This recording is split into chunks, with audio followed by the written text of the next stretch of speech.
अब तुम नहीं बच सकते। नहीं महोदय, ऐसा न करें महोदय, ऐसा न करें, हमें क्षमा कर दीजिए। लूटा हुआ धन हम पुनः स्त्री को लौटा देंगे, पर हमें क्षमा कर दीजिए प्रभु, हमें क्षमा। लूटा हुआ धन लौटा देने मात्र से तुम्हारे पापों का प्रायश्चित नहीं हो जाएगा दुष्टों। सर्वप्रथम उस पीड़ित महिला से क्षमा की भीख मांगो, अन्यथा मृत्यु के लिए तैयार हो जाओ। नहीं नहीं, हम क्षमा मांग लेंगे, हम क्षमा मांग लेंगे।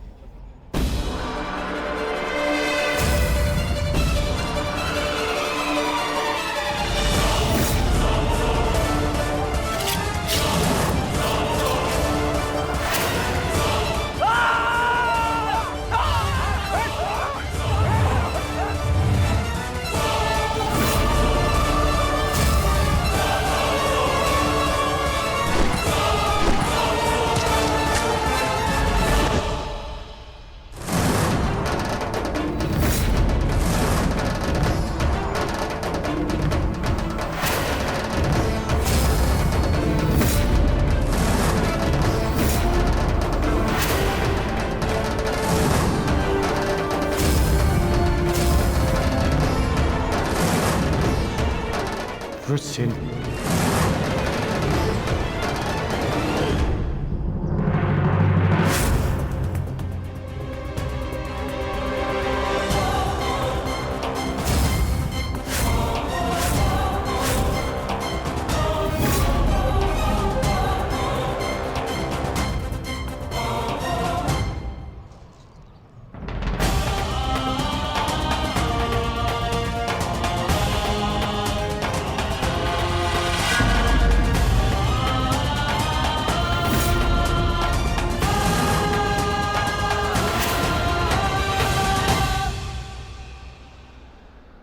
मित्र, उस स्त्री को उसका धन लौटा दो और इन शवों को भी अंतिम संस्कार दे दो। हमारा मंतव्य यहां पूर्ण हुआ। जिनसे मिलना था उनसे मिल चुके, अब न किसी से मिलना शेष है और न किसी को उत्तर देना। से अपने परिवार के साथ विश्वासघात कर रही हो तुम। अब इस बात से मुझे दुर्योधन को अवगत कराना पड़ेगा।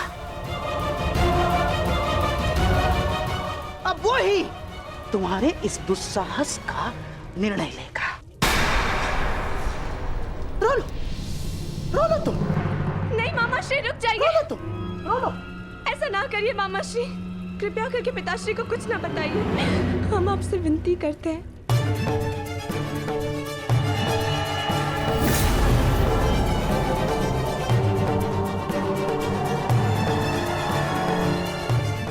हमें क्षमा कर दीजिए मामा श्री, आपका भरोसा तोड़ने के लिए हम क्षमा चाहते हैं।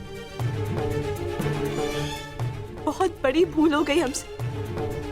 भूल गई थी मैं कि मैं ऐसा संबंध जोड़ने का स्वप्न देख रही जो कभी जुड़ ही नहीं सकता। प्रेम ने मेरी विचार क्षमता नष्ट कर दी। हमें क्षमा कर दीजिए, परंतु कृपया करके पिताश्री को कुछ मत बताइए। उन्हें पता चलेगा तो उनके हृदय को बहुत ठेस पहुंचेगी। उन्हें कुछ मत बताइए।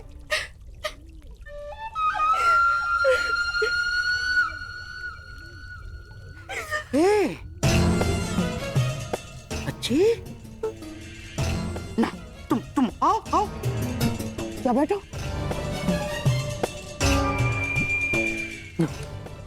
रोना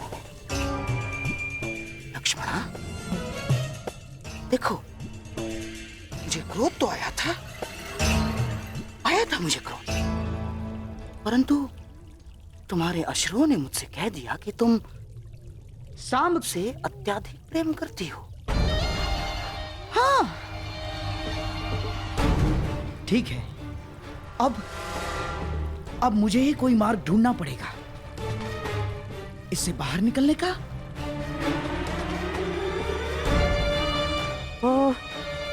तुम क्या सांब को अभिमन्यु के विवाह में ला सकती हो? बताओ ना, बुला सकती हो तुम। हाँ, परंतु पिताश्री भी वहां होंगे ना? वही तो मैं चाहता हूँ लक्ष्मणा। केवल तुम्हारे पिताश्री नहीं, अपितु तुम्हारे पिताश्री दुर्योधन के साथ साथ सांब के पिताश्री कृष्ण भी वहां उपस्थित होंगे।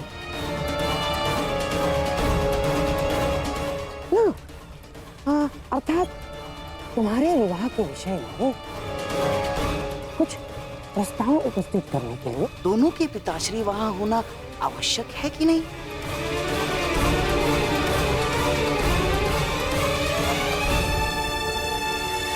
परंतु पिताश्री कभी नहीं मानेंगे।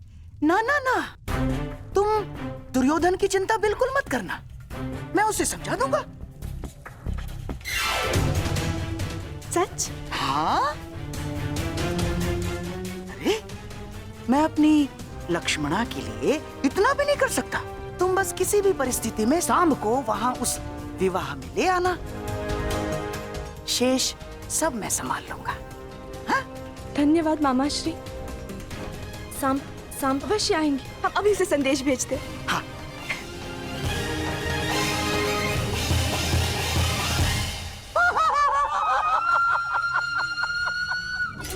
चलिए कृष्ण, अब आएगा आनंद।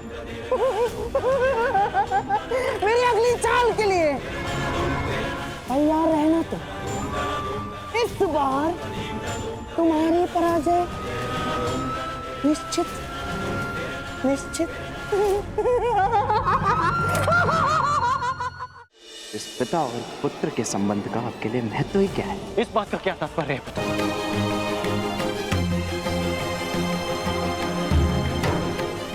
वही मुख, वही शरीर,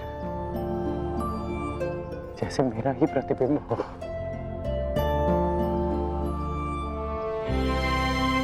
तुम बिल्कुल मुझ पर गए हो पुत्र। मुझे ज्ञात है कि आप मेरे पिता हैं, परंतु इस पिता और पुत्र के संबंध का आपके लिए महत्व ही क्या है? मेरी बात सुनो पुत्र, इस बात का क्या तात्पर्य है पुत्र? यही कि सदा आपने अपने परिवार से अधिक महत्व अपने लक्ष्यों को दिया। आपके लिए वो महत्व नहीं रखते थे जिन्होंने आपसे प्रेम किया। आपके लिए वो महत्व रखते रहे जिन्होंने आप पर उपकार किया या जिन्हें आपने वचन दिया। परंतु मेरे लिए सबसे अधिक महत्वपूर्ण मेरा परिवार है। सबसे अधिक महत्व मेरे अपनों का है।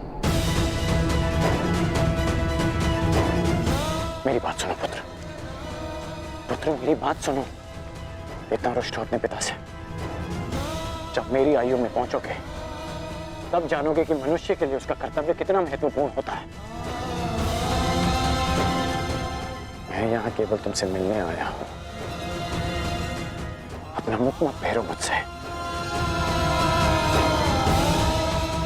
इतने वर्षों पश्चात मैं तुमसे मिल रहा हूं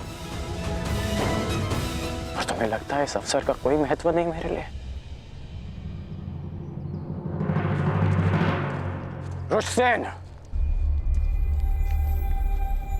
क्या हो गया तुम्हें? तुम मेरी बात सुन क्यों नहीं रहे हो? मुझे तुमसे ये आशा नहीं थी। तो और क्या आशा थी मुझसे मेरे पूज्य पिताश्री कि कैसा व्यवहार करूंगा? वैसा ही व्यवहार करूंगा जैसा वो पुत्र करते हैं जिनके पिता उनसे वर्षों के पश्चात मिलते। आपका स्वागत करूंगा, आपको आलिंगनबद्ध करके अश्रु बहाऊंगा। आपने कभी सोचा कि वर्षों के पश्चात जब आप अपने परिवार के पास लौटोगे तो सब आपकी व्याकुलता से प्रतीक्षा कर रहे होंगे? कदाचित शेष ने ऐसा किया, परंतु मैं भिन्न हूं। आपकी भांति मैं अपने परिवार को उनके हाल पर नहीं छोड़ सकता। मेरे लिए सबसे अधिक महत्व मेरे परिवार का है। मेरे लिए भी, मेरे लिए भी, परंतु मेरे लिए मेरा धर्म, मेरा कर्म, मेरा कर्तव्य भी उतना ही महत्वपूर्ण है।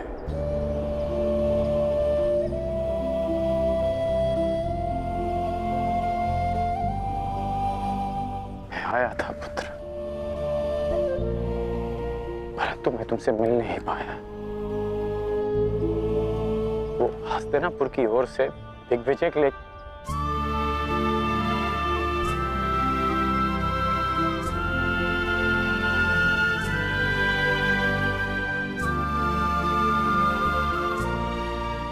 अच्छा तुम ही बता, यदि मनुष्य केवल अपने लिए जिएगा, अपने ही सुख के बारे में सोचेगा,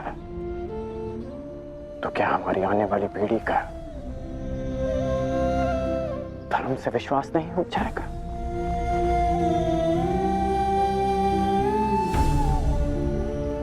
हमें समाज के उज्जवल भविष्य के बारे में सोचने का कोई अधिकार नहीं, जब तक हम अपने पारिवारिक समस्याओं से ऊपर उठकर समाज के बारे में ना सोचें, समाज के लिए अपना धर्म पूर्ण ना करें। पुत्र, जीवन स्वार्थ नहीं, परमार्थ है।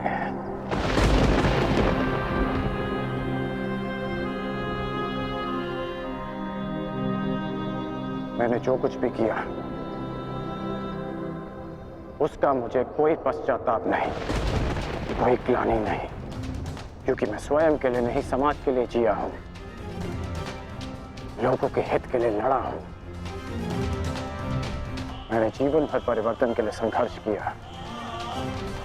जानते हो क्यों? क्योंकि जब भी मैंने ऐसा किया तो मैंने लोगों की आंखों में आशा की किरण देखी।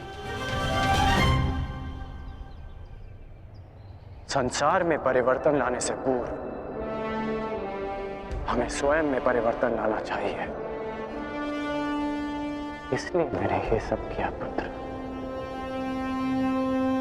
और यदि मैं ऐसा नहीं करता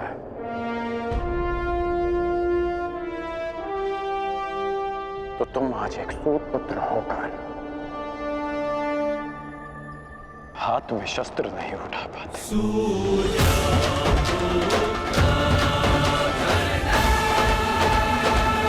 तो एक पति धर्म भी होता है, एक पुत्र धर्म भी होता है। यदि कर्तव्य की बात करते हैं ना, तो अपने परिवार और पुत्र के लिए भी मनुष्य का कर्तव्य होता है। और यदि समाज की बात करते हैं तो ये मत भूलिए कि समाज परिवारों से मिलकर बनता है। आप जिसे परमार्थ कह रहे हैं वो आपका परम स्वार्थ है, और कदाचित मेरा स्वार्थ मेरा परमार्थ। आप अपना धर्म निभाइए और मैं अपने संबंध निभाता हूं।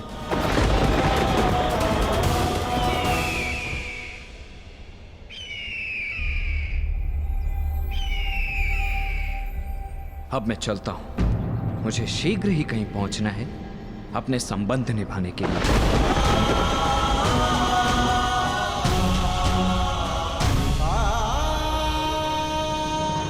नहीं मामाश्री, मैं कह चुका हूं, लक्ष्मणा विराटनगर नहीं जाएगी, बस। अपनी शत्रुता के कारण अपनी बच्ची का मन तोड़ना कहाँ का न्याय है दुर्योधन?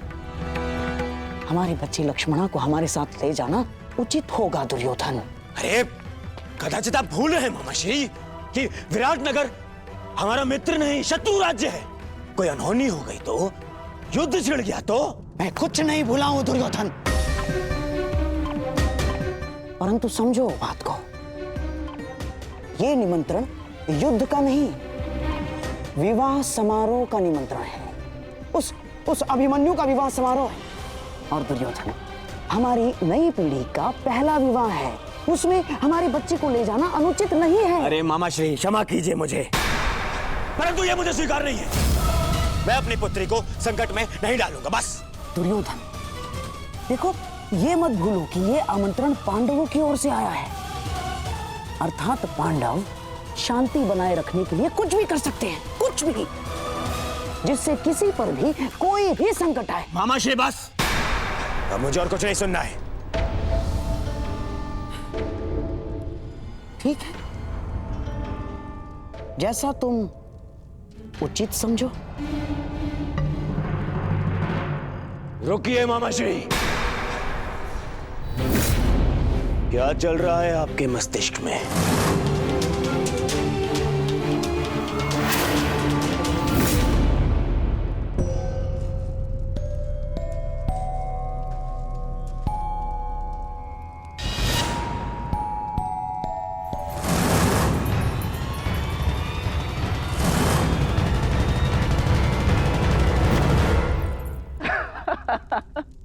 वृषसेन, क्षमा चाहता हूँ।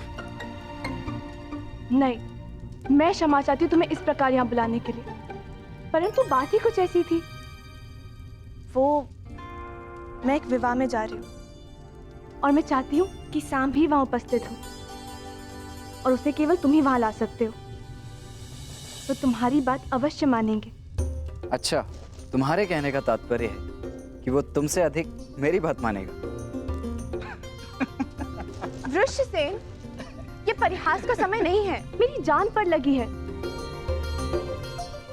अब मैं स्वयं जाके तो उन्हें वहां से आने को नहीं बोल सकती ना, क्योंकि मैं जानती हूँ कि वो नहीं आएंगे, परंतु इस बार उनका वहां आना अति आवश्यक है।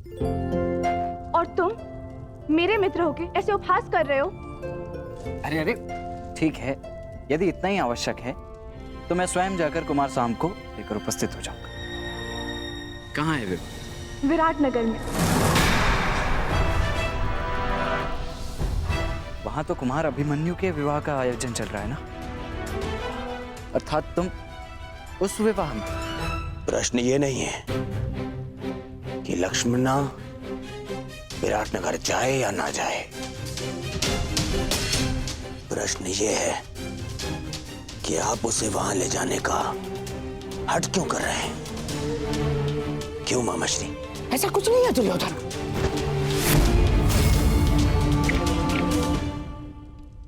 जितना मैं आपको जानता हूं मामाश्री,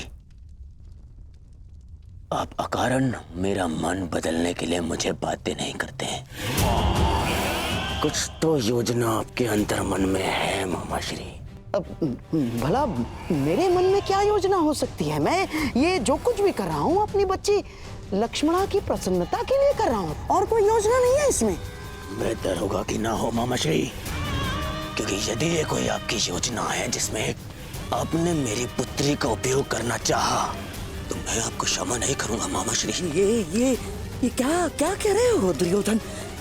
मैं अपनी बच्ची लक्ष्मणा को लेकर छल करूंगा? आपके लिए कुछ भी असंभव नहीं है मामाश्री, परंतु सावधान करता हूँ, क्योंकि यदि मेरी पुत्री पर जरा सी भी आँच आई तो आप मेरी प्रतिक्रिया सहन नहीं कर पाएंगे, समझे? दुर्योधन, ये क्या हो गया है तुम्हें? तो बताइए, आप लक्ष्मणा को विराटनगर ले जाने में दबाव क्यों बना रहे? मामाश्री, आपका यह मौन मेरे मन के संदेह की अग्नि को और भड़का रहा है। बोलिए, अन्यथा मैं अपना संयम तोड़ बैठूंगा। बोलिए।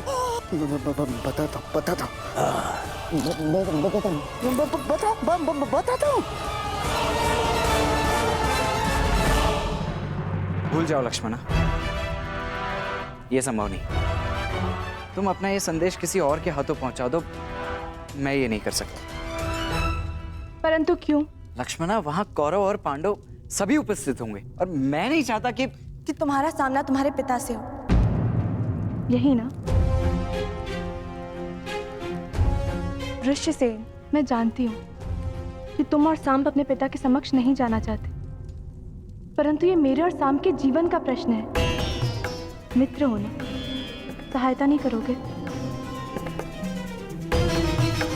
वृषसेन, मैं तुमसे विनती करती हूँ, केवल एक बार उनसे बात तो करके देखो। वहाँ कुछ ऐसा होने वाला है जो हमारे जीवन को एक नई दिशा देगा। ठीक है, मैं उससे बात करने का प्रयास करूंगा, परंतु वो मानेगा या नहीं ये मैं नहीं कह सकता। तुम प्रयास तो करके देखो, सब ठीक होगा। मुझे अपने मित्र पे पूरा भरोसा है। लक्ष्मणा के विषय में क्या कहना है आपको? लक्ष्मणा के विषय में नहीं, लक्ष्मणा के विवाह के विषय में। लक्ष्मणा का विवाह? हाँ हाँ दुर्योधन, अब तो अब समझ में आ रहा है मुझे कि माता और सुप्रिया मुझे तुमसे मिलने से क्यों रोक रही थी। माता और दादी माँ को सदा यही लगता था कि हम एक दूसरे से ना मिलें, परंतु सत्य तो ये है कि मैंने सदैव इस भेंट की प्रतीक्षा की कि मैं आपको बता सकूं जो परिवर्तन आप लाना चाहते हैं वो बस केवल एक स्वप्न है जो कभी पूरा नहीं हो सकता। इतने वर्षों में भी आप कुछ नहीं कर पाए। साधारण असहाय मनुष्यों पर आज भी अत्याचार होते हैं, उन पर अन्याय होता है और इस अन्याय को रोकने का एक ही उपाय है, अत्याचार और अत्याचारियों को जड़ से उखाड़कर फेंक दिया जाए। ये हल नहीं है पुत्र, ये हल नहीं है। अपनी अपनी सोच है। आप परिवर्तन में विश्वास रखते हैं और मैं परिणाम। आप कर्म पर विश्वास करते हैं और मैं फल पर। मैं वृक्ष से मिले फल पर विश्वास करता हूं।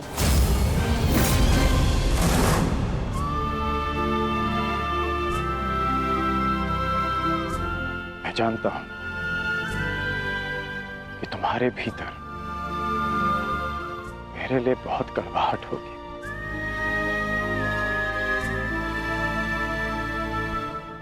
परंतु मुझे विश्वास है कि एक दिन तुम मेरा बलिदान अवश्य समझोगे। मैं उस समय की प्रतीक्षा करूंगा। वो समय आएगा पुत्र, वो समय आएगा। वो दिन कभी नहीं आएगा जब मैं आपके तर्कों से सहमत होऊंगा। आपने अपना मार्ग चुना और मैं अपने चुने मार्ग पर चलूंगा। आप कीजिए प्रतीक्षा परिवर्तन की, परंतु मैं परिणाम लाऊंगा और मैं अपने मार्ग में किसी को नहीं आने दूंगा, फिर चाहे मुझे उसके लिए किसी का भी सामना करना पड़े। और यदि आपका भी सामना करना पड़ा तो मुझे स्वीकार है।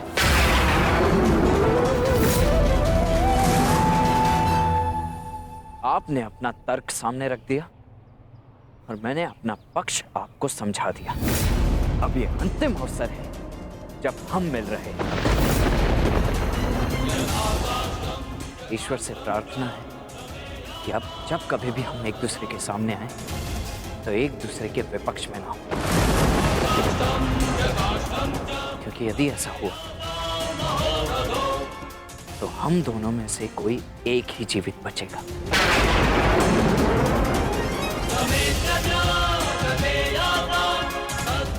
और दोनों ही पक्षों में हानि माता की ही होगी,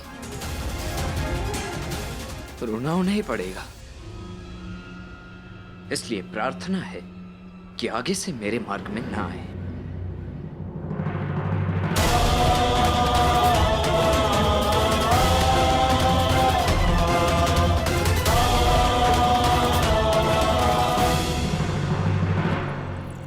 ये सुंदर है।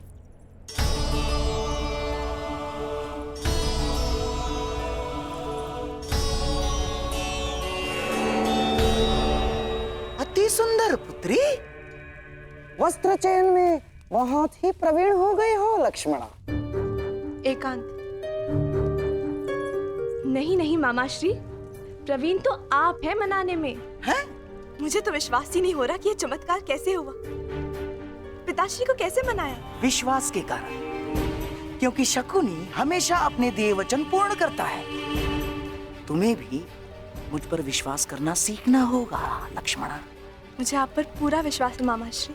तो क्या तुमने वो किया जो मैंने तुमसे करने को कहा था? क्या संभ विवाह में आएगा? जी मामाश्री, वो विवाह में अवश्य आएंगे। बहुत अच्छे बच्ची, जाओ अपने मधुर मिलन की तैयारियां करो, जाओ।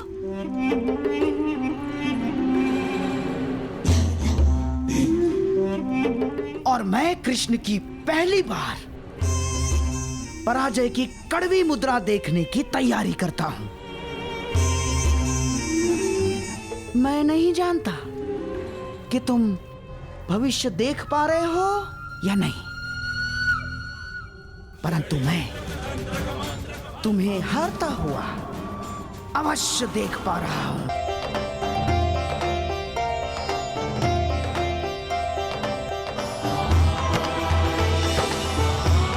माते,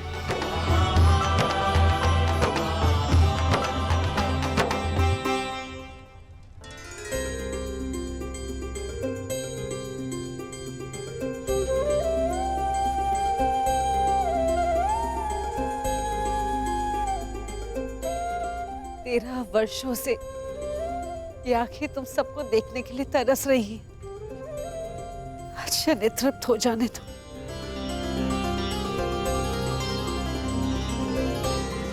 तुम जानती हो 13 वर्ष की इस परीक्षा में मेरे पुत्र सफल क्यों हुए? क्योंकि तुम इनके साथ थी, तुम इनके तारनहार हो। ईश्वर की कृपा है कि बुरा वक्त समाप्त हुआ।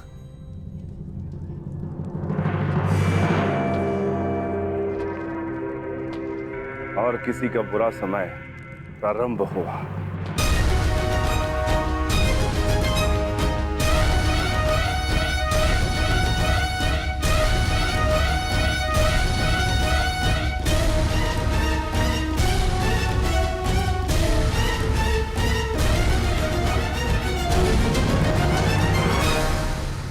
महामहिम भीष्म की जय! महामहिम भीष्म की जय! महामहिम भीष्म की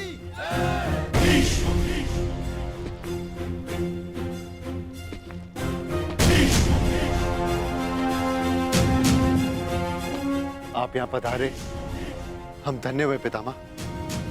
प्रणिपात। आयुष्मान भव।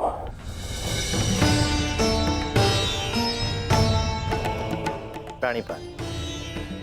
स्वागत है महाबली भीष्म। महाराज विराट, मेरे पड़पोते के विवाह पर यदि आपने निमंत्रण ना भी दिया होता तो भीष्म अवश्य आता।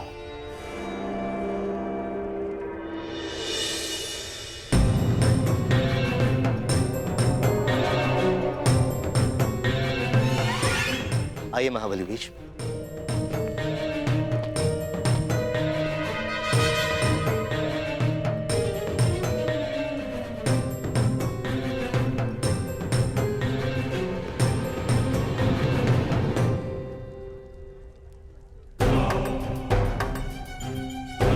अंतिम भेंट में आशा थी कि अगली भेंट युद्ध भूमि में ही होगी। मेरी भी आशा टूट गई अर्जुन। वैसे पुत्र के विवाह की बधाई हो। स्वागत है। धन्यवाद।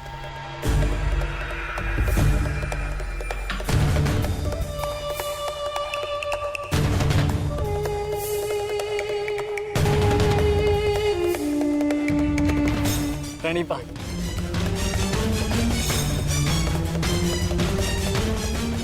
देख रहे हैं मामाश्री, किस बात की ये पितामह इन पांडवों से घुल मिल रहे हैं।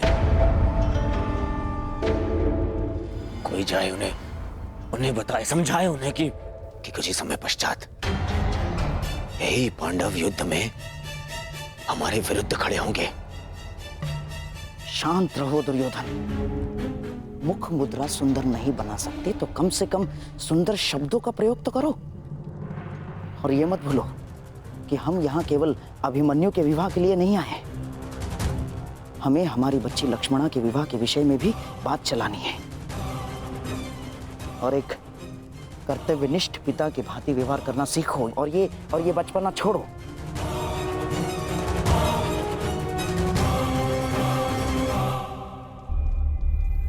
पिताश्री, अब तो सभी अतिथि आ ही चुके हैं ना, अब आप भी तनिक मेरे साथ बैठिए। मुझे आपको कितना कुछ पता है। 13 वर्षों पश्चात आपसे मिलना हो और इतना समय भी नहीं मिला कि आपको बता सकूं कि मैंने क्या क्या सीखा है।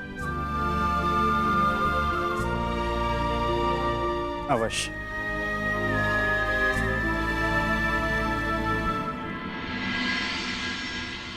जिनसे मिलना था उनसे मिल चुके हैं। अब न किसी से मिलना शेष है और न किसी को उत्तर देना।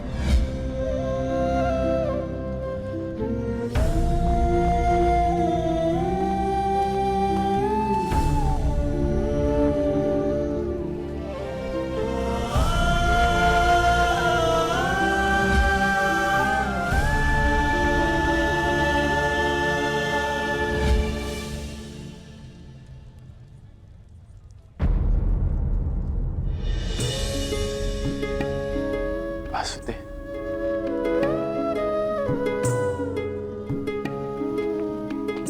प्रणिपात वासुदेव, क्षमा कीजिएगा, मैंने आपको देखा नहीं। कोई बात नहीं अंगराज। मनुष्य का मन जब व्यथित होता है तो कई बार वो अपने आसपास की वस्तुओं को देख नहीं पाता।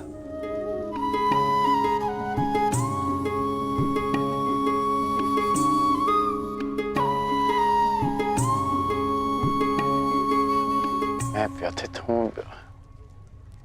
ये आपको कैसे ज्ञात हुआ? लगता है तुम भूल गए अंगराज। सारथी हूं, योद्धा का मन पढ़ लेता हूं। अभिमन्यु को देखकर तुम्हें वृषसेन का स्मरण हो आया ना?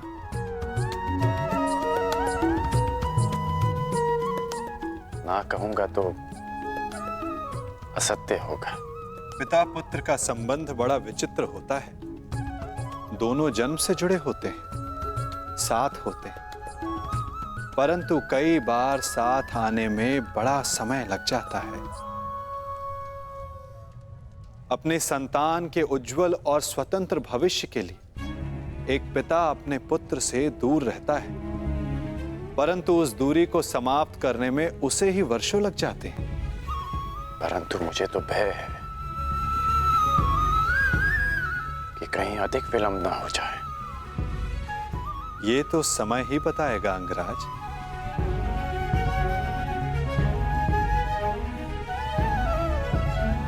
अच्छा वासुदेव, शाम कैसा है?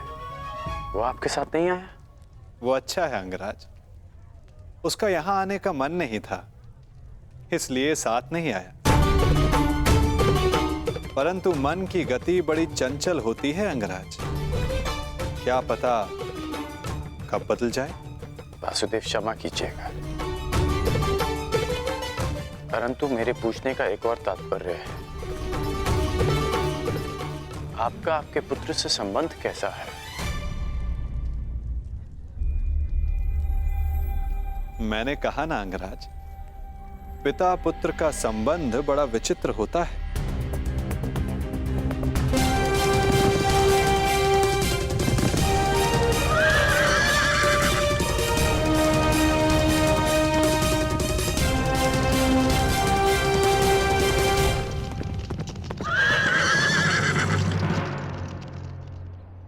रुक क्यों गए मित्र? अभी विराटनगर दूर है। परंतु मेरा साथ यहीं तक था मित्र साम। अर्थात तुम चाहते हो कि मैं वहां अकेले सबके समक्ष प्रस्तुत हो? नहीं मित्र, तुम मेरा साथ नहीं छोड़ सकते। मैं तुम्हारा साथ नहीं छोड़ रहा हूं मित्र, मैं यहीं तुम्हारी प्रतीक्षा करूंगा। परंतु ऐसा क्यों? जब तुम यहां तक आ ही गए हो तो मेरे साथ क्यों नहीं चल सकते? क्या बात है मित्र? क्योंकि आने वाले पल तुम्हारे प्रेम लक्ष्मणा से तुम्हारे मिलन के सुखद पल हैं मित्र। मैं उसे बिगाड़ना नहीं चाहता। परंतु ऐसा क्यों होगा? तुम भला कोई बाधा क्यों डालोगे? क्योंकि कौरव वहां आए तो मेरे पिता भी अवश्य आए होंगे।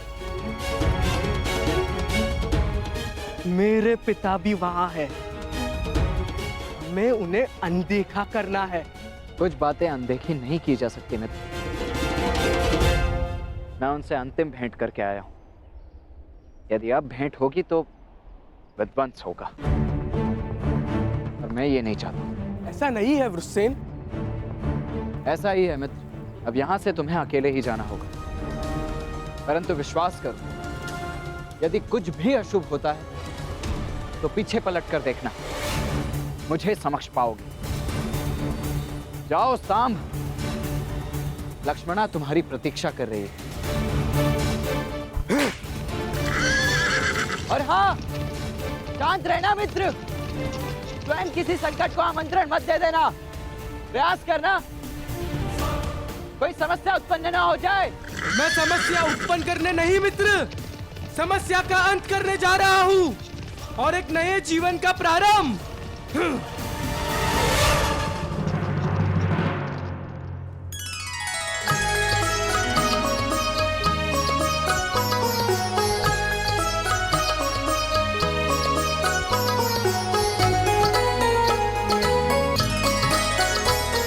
आपके लिए वो महत्व रखते रहे जिन्होंने आप पर उपकार किया या जिन्हें आपने वचन दिया, परंतु मेरे लिए सबसे अधिक महत्वपूर्ण मेरा परिवार है। आपने कभी सोचा है कि वर्षों के पश्चात जब आप अपने परिवार के पास लौटोगे तो सब आपकी व्याकुलता से प्रतीक्षा कर रहे हो, परंतु मैं भिन्न हूं। आपकी भांति मैं अपने परिवार को उनके हाल पर नहीं छोड़ सकता।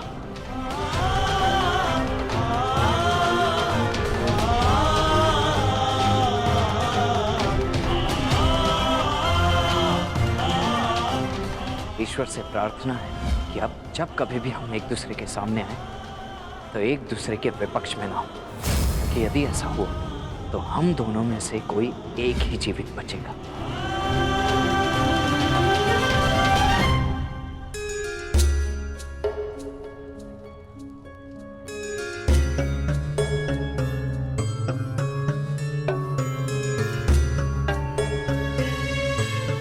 तुम्हारे मन की व्याकुलता में समझ सकता हूँ लक्ष्मणा, परंतु किसी की प्रतीक्षा में द्वार पर इतनी देर भी दृष्टि नहीं रखनी चाहिए कि सबकी दृष्टि तुम पर पड़ जाए।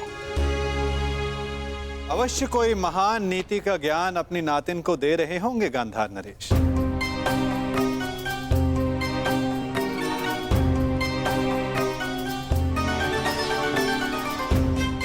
प्रणिपात।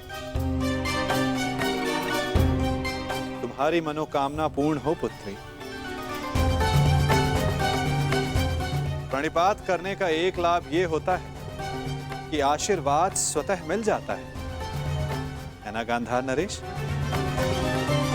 वैसे ये बताइए, आपको उत्सव का प्रबंध कैसा लगा? अति उत्तम वासुदेव, आप ही की कृपा है बस। मेरी कृपा? उत्सव विराट राज का है और आप प्रशंसा मेरी कर रहे हैं। और किसकी करूं वासुदेव? आप जहां जाते हैं वहां सब कुछ आप ही के मन से तो चलता है। भिक्षुक पांडवों को ऐसा राज संबंध दिलाना, हारे हुए योद्धाओं को फिर से स्फूर्ति दिलाना, ये आपके अतिरिक्त कौन संभव कर सकता है वासुदेव? भला आप ही बताइए, कौन सोच सकता है कि जो कौरव विराट नगर की ईंट से ईंट बजा देने का स्वप्न लिए बैठे थे, वो विराट नगर का आतिथ्य स्वीकार करेंगे? ये योजना बना पाना, उसे सफल करना आप ही के तो बस में है वासुदेव। इसीलिए आप प्रशंसा के पात्र हैं।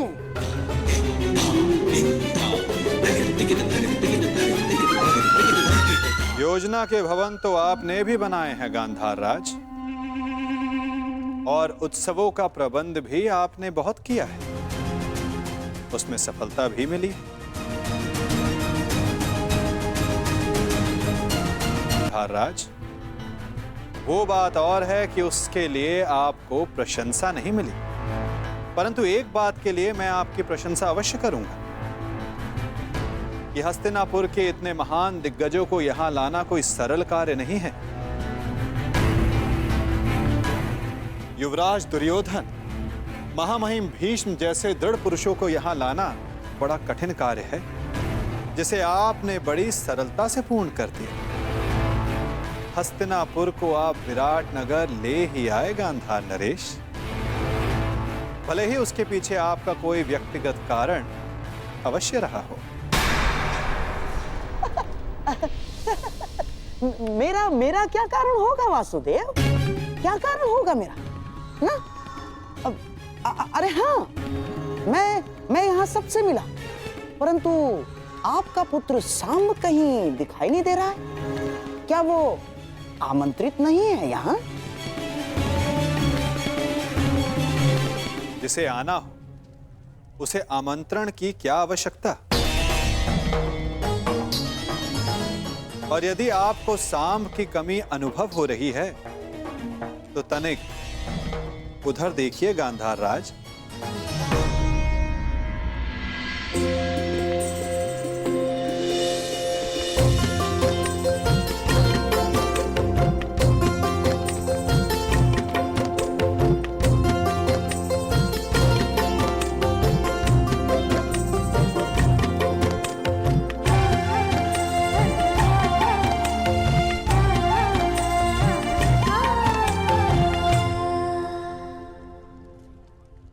जिसके लिए आप बड़ी व्याकुलता से पूछ रहे थे, या ये कहूं बड़ी व्याकुलता से प्रतीक्षा कर रहे थे। प्रतीक्षा तो करूंगा ना वासुदेव। जब सारी अगली पीढ़ी यहाँ प्रस्तुत है तो आपके पुत्र सांब से भी मिलने का मन हो आया। और विराट नगर के लिए हस्तिनापुर से जो भेंट आई है उसका आनंद अधिक लोग उठा सके उतना अच्छा है? और आशा है कि मेरी भेंट सबको आनंदित ही करेगी वासुदेव।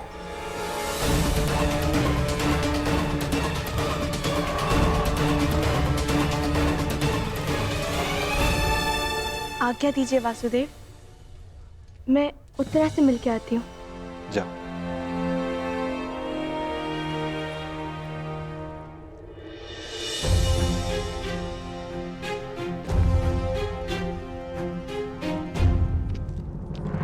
सांब,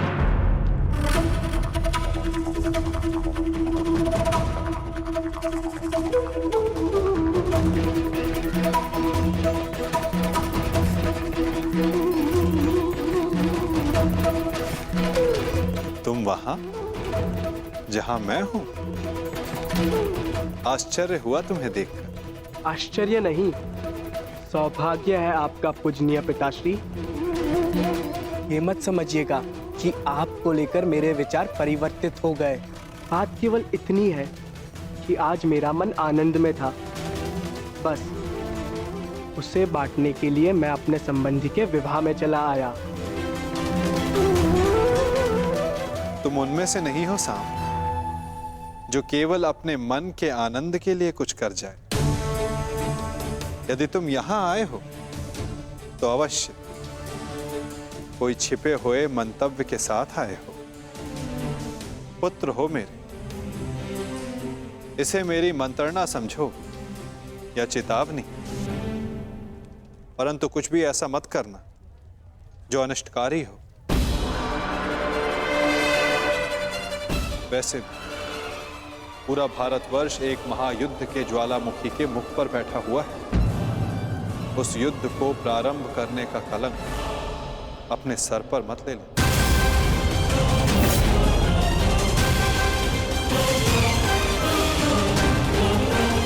वर्ष एक महायुद्ध के ज्वालामुखी के मुख पर बैठा हुआ है।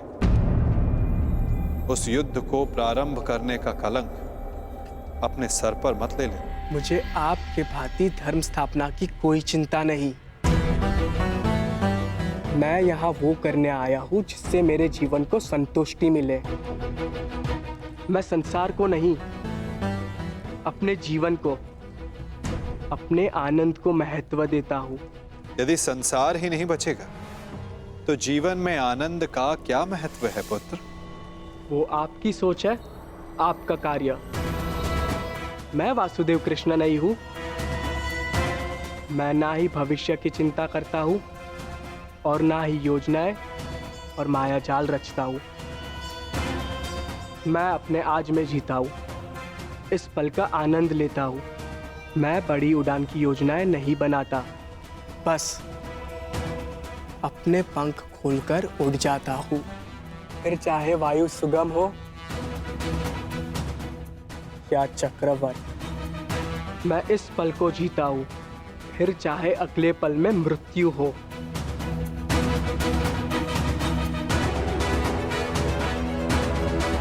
तुम नहीं समझोगे साहब, उड़ने से मृत्यु नहीं होती। मृत्यु तब होती है जब वो धरा पर अनुचित तरह से टकराए। उड़ने में कोई बुराई नहीं, परंतु उड़ने से पूर्व धरा पर ठीक से उतरना आना चाहिए साम। चूंकि उड़ वही सकता है जिसके पांव ठीक से धरा पर टिके हों।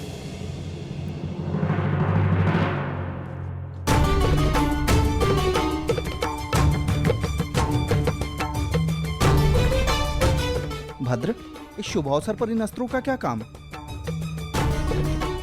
सज्ज रह रहा हूं। विवाह उत्सव है, युद्ध नहीं। मनुष्य का भाग्य और योद्धा का युद्ध कब ललकार दे किसे ज्ञान, इसीलिए तैयार रहना श्रेयस्कर है।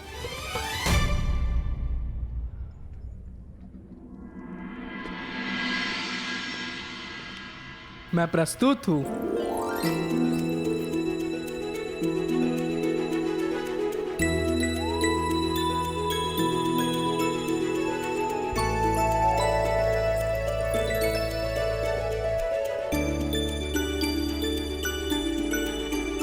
अरे ये अश्रु क्यों? मुझे लगा मुझसे मिलकर तुम्हारे मुख पर मुस्कान आएगी। मुस्कान आते आते रह गई और भय से अश्रु निकलने लगे। मेरे रहते कैसा भय? अनिष्ट का भय। मुझे विश्वास ही नहीं हो रहा कि ये सब होने जा रहा है। आशा है कि आज कदाचित मेरे पिताश्री और तुम्हारे पिता के मध्य हमारी संबंध की बात हो, परंतु शुभ कार्य में अनिष्ट तो होते ही है ना।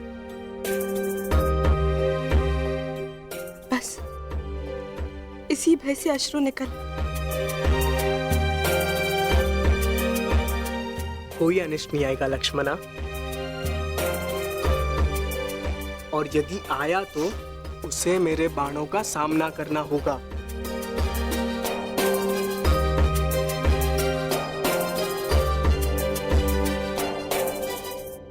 कदाचित उसकी आवश्यकता नहीं होगी। मामाश्री शकुनी हमारे ही पक्ष में है।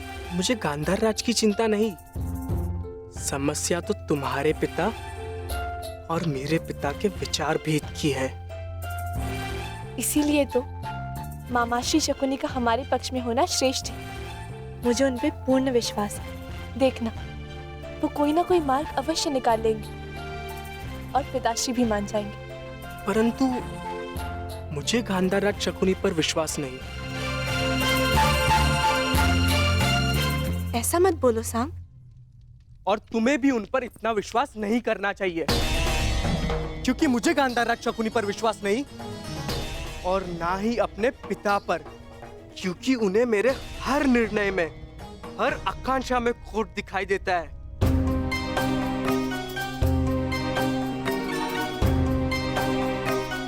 सांग, तुम्हारे पिताश्री परम श्रद्धेय है, उनका सम्मान करो। अंततः उन्हीं की इच्छा पर हमारा संबंध निर्भर है। मेरा संबंध किससे होगा ये मेरी इच्छा पर निर्भर करता है लक्ष्मणा। चलो देखते हैं क्या छिपा है मेरे पिता के मन में।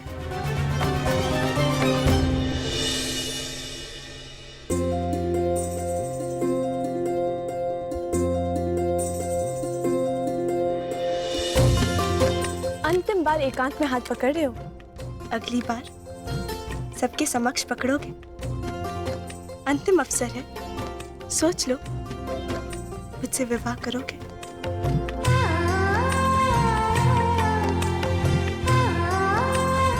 अवश्य। मेरे अतिरिक्त तुम्हारा हाथ कोई नहीं पकड़ पाएगा लक्ष्मणा।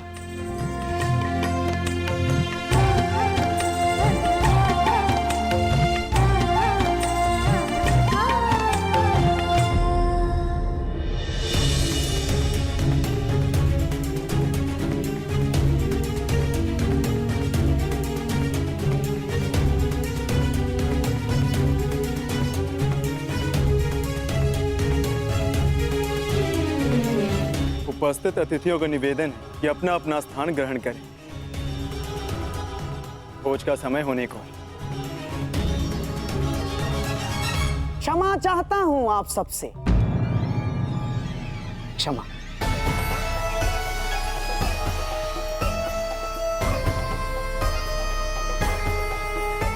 परंतु मुझे प्रतीत होता है कि भोज से पूर्व एक महत्वपूर्ण घोषणा कर दी जानी चाहिए।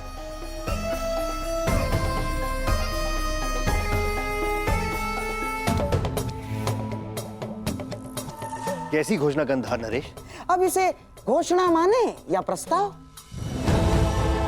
मैं शकुनी समस्त हस्तिनापुर की ओर से क्षमा का प्रस्ताव रखता हूं।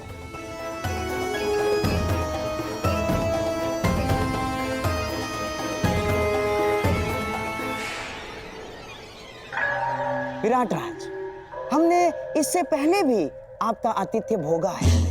आपने हमारा सम्मान किया, हमारा सत्कार किया, परंतु मेरे प्रिय दुर्योधन ने पांडवों की खोज में सीमाओं का उल्लंघन किया। मैं जानता हूं आपका अपमान हुआ। उसके पश्चात हमने अकारण मत्स्य पर आक्रमण किया, कोई आवश्यकता नहीं थी। हम अपने लक्ष्य को लेकर इतने उतावले हो गए थे कि नीति, संबंध, सब कुछ भुला बैठे, सब कुछ। और इसीलिए मैं शकुनी युवराज दुर्योधन की ओर से और समस्त हस्तिनापुर की ओर से आपका क्षमा प्रार्थी हूं और आपका आभार भी व्यक्त करता हूं कि आपने फिर भी हमें अपनी पुत्री के विवाह में आमंत्रित किया और हमें सम्मानित किया। आभार।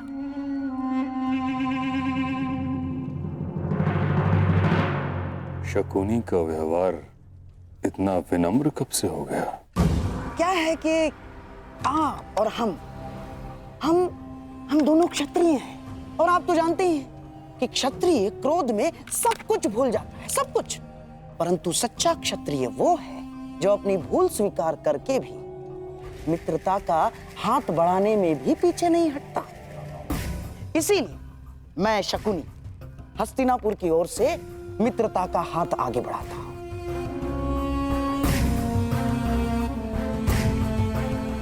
और इस मित्रता को बनाए रखने के लिए एक प्रस्ताव प्रस्तुत करता हूं।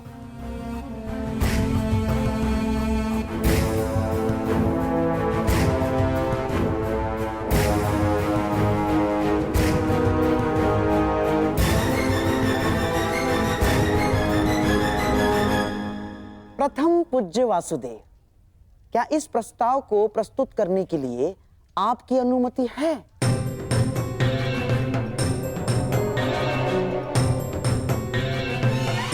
मित्रता बैर से सदैव श्रेष्ठ होती है गांधार राज।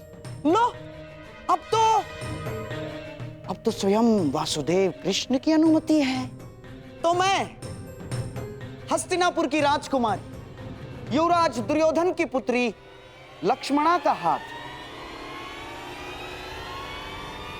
विराट कुमार उत्तर के हाथ में देने का प्रस्ताव रखता हूं।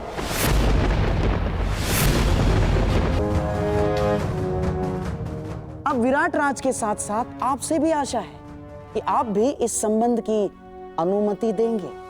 महान वासुदेव।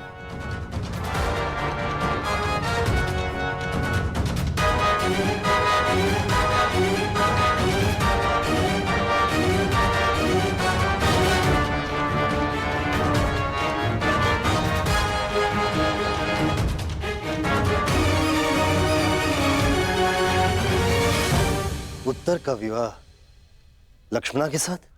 क्यों विराट राज, आपको हमारी मंशा पर संदेह है या हमारी पुत्री के गुणवती होने पर संदेह है आपको, या हस्तिनापुर पर संदेह कर रहे हैं आप? ऐसी बात नहीं है गंधार नरेश। तो परंतु पिछले दिनों विराटनगर और हस्तिनापुर के मध्य जो भी हुआ उसे देखते हुए भी आप उससे पिछले दिनों को स्मरण कीजिए विराट राज, जब विराटनगर और हस्तिनापुर में मित्रता हुआ करती थी। इस कीचक के वध के पश्चात जो कटुता बढ़ी है वो हमारी भूल थी विराट राज। उस भूल को सुधारने का प्रयास कर रहे हैं, उस मित्रता को बढ़ाने का प्रयास कर रहे हैं हम। आप समझ रहे हैं ना मैं क्या कह रहा हूं विराट राज?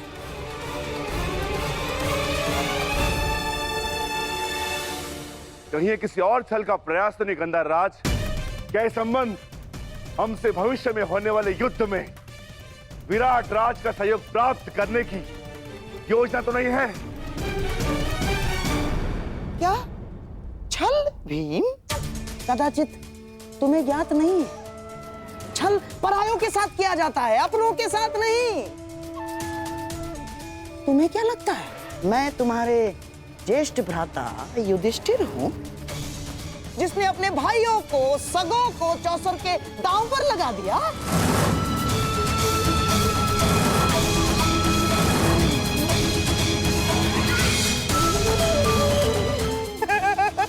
ना ना ना ना ना ना ना, मैं लक्ष्मणा को, मेरे दुर्योधन की पुत्री को दांव पर नहीं लगाऊंगा ना। ये तो केवल मेरे सम्राट दुर्योधन का प्रस्ताव है और उसे मैं प्रस्तुत कर रहा हूं, बस।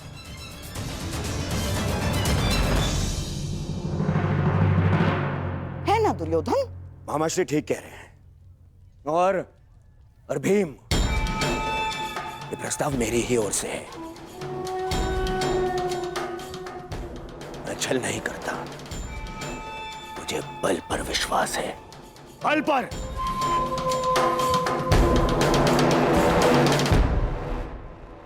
और हाँ भीम, राज परिवारों में विवाह संबंध होना कोई विचित्र बात नहीं है ना। और रही बात युद्ध में सहयोग की, तो राज परिवारों में विवाह संबंध होने का सबसे बड़ा कारण होता है शांति की स्थापना या तो युद्ध में सहयोग की आशा। हाँ, जब तक कोई प्रेम प्रसंग ना चल रहा हो।